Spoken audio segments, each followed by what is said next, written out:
Spilimberg l'ha ospitata al Teatro Miotto l'inquintri annuale dall'ente Friuli nel mondo, con ospiti di ogni parte del mondo. 140 i fogolars collegati in streaming in gracis di Telefriuli.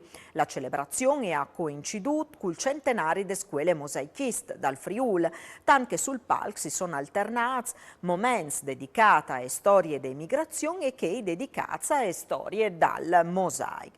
Da Urman, dopo la cerimonia al teatro, è stata screata la mostra Mosaics e Mosaics. A accompagnare tanti rappresentanti dai fogolars di tutto il mondo, il presidente dell'ente Friuli nel mondo, Loris Basso. Sintinglu.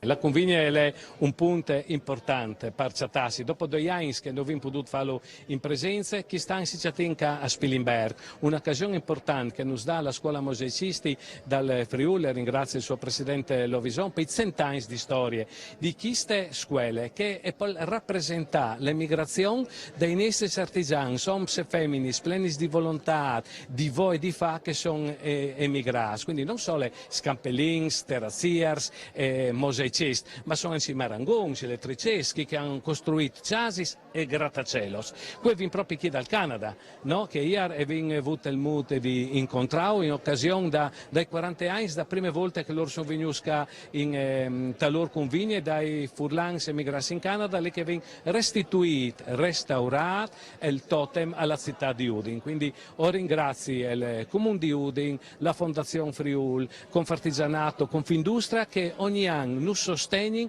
la regione nostri dimenticanos, che nos sostengono per programmare tutte le iniziative con le quali noi vendiamo coinvolti soprattutto i giovani, i figli di chi furlans che dal secolo stato sono là a Torpa al mondo, le seconde, le terze, le quarte generazioni e quindi tornare a farci vedere il valore che hanno avuto i loro genitori e fa conoscere i loro radris, che è il lavoro che noi come ente Friuli nel mondo vorremmo fare al prossimo futuro.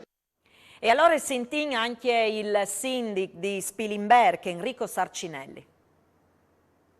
Spilimberg è per qualche ora la capitale dell'emigrazione e i migranti che sono arrivati veramente da tutto il mondo.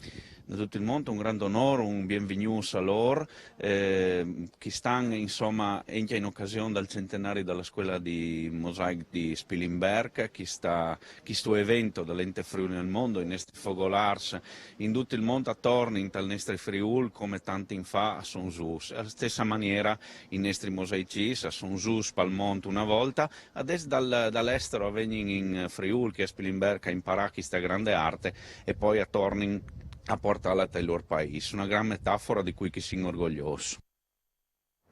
E alle dut anche parus novis al torne lunis, sempre alis nuv manculvign. Buone serate, mandi.